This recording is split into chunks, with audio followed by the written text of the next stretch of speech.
With the new trend being coined astrotourism, the night sky has increased in popularity within the tourism industry. More and more travelers seek to gain a new perspective of the sky, understanding the celestial bodies alongside us within this vast universe. These serene and beautiful landscapes contrast the busy urban lifestyles that we find ourselves in once too many times. The concept of astrotourism has been rising ever since the loosening of COVID-19 restrictions. As travel regulations loosen worldwide, travelers have been attempting to find new ways to satisfy their urges after being locked in their countries for 4 years. But why do people seek the darkest, most tranquil places for stargazing, and not within the busy, bustling cities? Simply put, light pollution.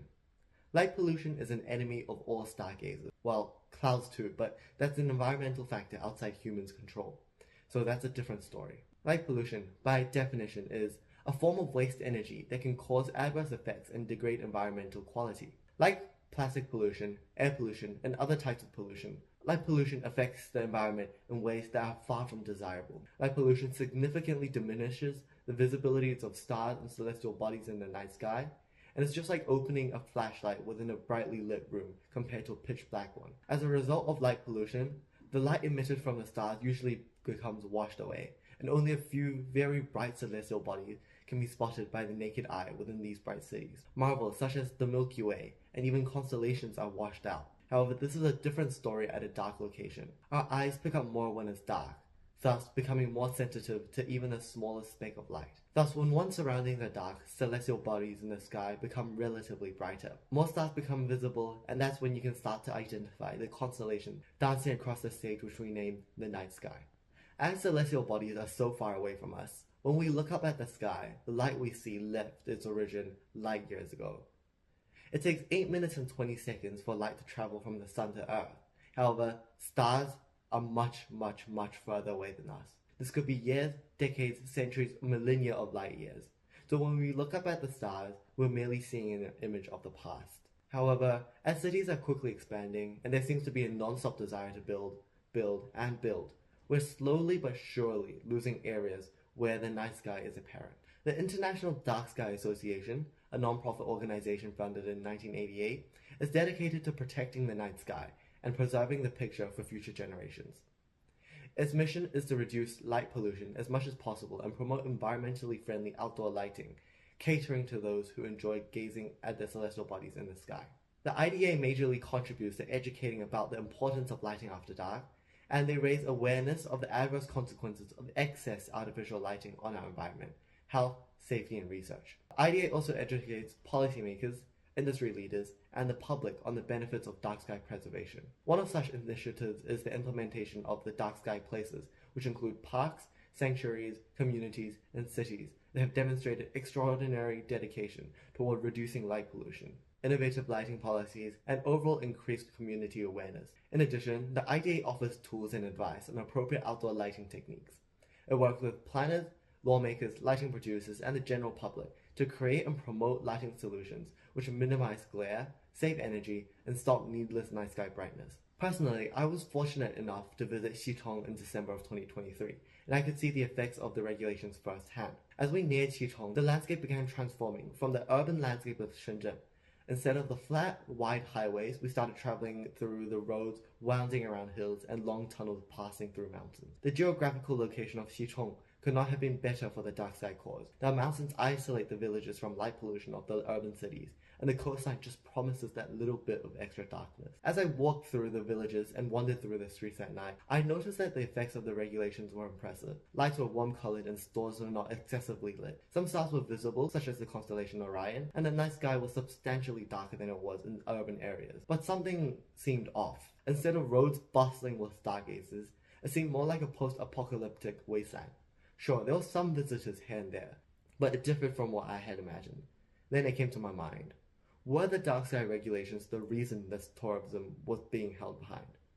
As an indirect result of the strict regulations, overseas Chinese town enterprises OCT withdrew their investment and money supply from building a seaside resort.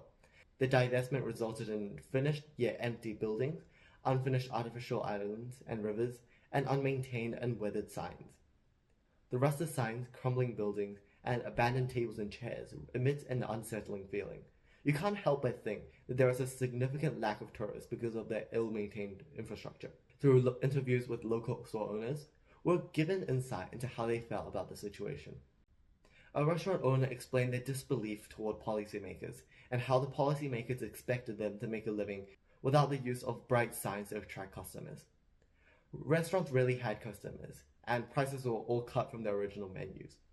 Other locals seemingly shared this opinion, wrapping light strips onto reformed signs just to be a little bit more flashy. After my visits, my suspicions began to be reinforced. Was going darker the actual way to go? Though Xichong was recognized as a dark sky community, there seemed to be almost a negative impact on the number of tourists within the region. I visited another dark sky place, much closer to home, to find an answer. Covering more than 4,300 kilometers squared, Aoraki Mackenzie is recognized by the IDA as an international dark sky reserve and is the largest within the southern hemisphere. It comprises the Mackenzie Basin, located in the South Island of New Zealand, and the Mount Cook National Park. The first lighting regulations were implemented there in 1980 in order to protect the stars. Unlike the Xichong dark sky community, the Aoraki Mackenzie Dark Sky Reserve is much larger. Due to time, budget, and other limitations, I was only able to select one town to visit. The chosen location was Lake Tekapo, one of the many marvels of New Zealand. The city's landscape, which contains a beautiful night sky, a stunning lake view, and the Mount Cook Mountains in the background, has become a tourist hotspot, attracting many tourists from all around the globe. As I visited Lake Tekapo, I could easily recognize similarities with Xichong. At Lake Tekapo, the streetlights, lamps, and all forms of lighting were warm and down-facing. Regulations regarding streetlights must have been similar, as though not measured, the streetlights seemed similar in warmth and strength. However, that was about when the similarities stopped. Instead of spilling out into all directions, the lamps at Lake Tekapo were all focused, pointing downwards. There was no excess spillage of lighting upwards. This way, the roads are lit up sufficiently, but not brightly enough to disrupt the night sky. Xichong, though, the lamps were much taller, emitted more light, and had spillage in all directions. Commercially, Lake Tekapo was also a different story to Xichong. Instead of littering the roads of Xichong, the number of stores could be counted on one hand in Lake Tekapo. Also different was at the time which all business closed. At Xichong, even when the clock hit midnight, most restaurants remained open, whereas the stores in Lake Tekapo began closing up in mid-afternoon, with the exception of select few restaurants. There were almost no streetlights at Lake Tekapo in the first place. Where there were no streetlights, glow-in-the-dark and reflective light strips guided the path. However, Xichong had no issue with too dark. All the roads and paths there had excessive lighting. A significant difference between the two locations is their take towards the dark sky. It is their relationship with the environment. New Zealand and the Mackenzie district have an interdependent relationship with the environment. The landscape and scenery there are the primary targets for tourists, which generate revenue and are the reason of the growing economy. On the other hand, the environment is dependent on the people to preserve. As people actively preserve the night sky by imposing downwards-facing streetlights and other regulations, banning lights excessively, banning lamps exceeding certain color temperatures, the night sky can generate more considerable revenue for these people. However, Xichong has a slightly different intent in becoming a dark sky place. One of the main reasons Xichong became a dark sky place was to shift the entire Shenzhen province towards a green economy. This new concept aims at the sustainable development of an economy without the cost of environmental degradation. Thus, the relationship between Xichong and the night sky fundamentally differs from Aoraki Mackenzie. Instead of partnering relationship targeting towards economic growth as well as sustainable development, Xichong's steps in the dark sky can be seen as more focused on the environmental steps in order to offset the negative consequences as a result of economic growth. China's fast-growing stance in recent years can only be maintained in the short term. During this period, resources are over-allocated and used unsustainably. In the long term, this will only imply negative adverse effects on the environment. By developing a green economy, though, such as seen in New Zealand, the economy will be able to grow without exploiting the environment. This will not only mean fewer negative externalities towards the environment, but also suggest long-term growth. As Xichong's dark sky place is still in its infant stage, many steps can be taken to transform it into a green economy and assist with the further darkening of the skies. Sure, Xichong's skies were dark, but they were still affected by the lights from the urban cities over the mountains, and the illumination from villages still seemed excessive. There were many takeaways from Aoraki Mackenzie, a mature dark sky place.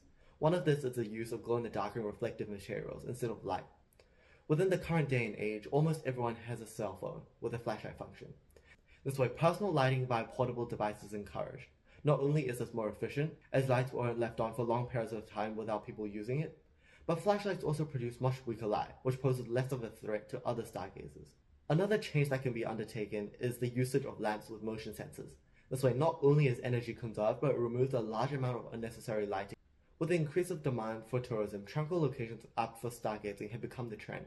With efforts from IDA, awareness regarding light pollution is being raised worldwide, and the locations are fitted with regulations to protect the night sky. Xichong, China's first recognized dark sky place, has experienced the effects of rules imposed regarding dark sky. Though it is too early to conclude whether becoming a dark sky place has positive economic impacts on Xichong, the shift towards a green economy is an initiation towards developing an interdependent relationship between the economy and the environment. Compared to the mature stage of Aoraki Mackenzie, Xichong still has large room for improvement. The dark sky, Xichong, and Aoraki Mackenzie are great examples of the green economy versus make the economy greener debate. On one hand, the environment and the economy build off of each other to reach greater heights, whereas on the other, sustainable actions are only undertaken in order to offset the environmental impacts from economic growth.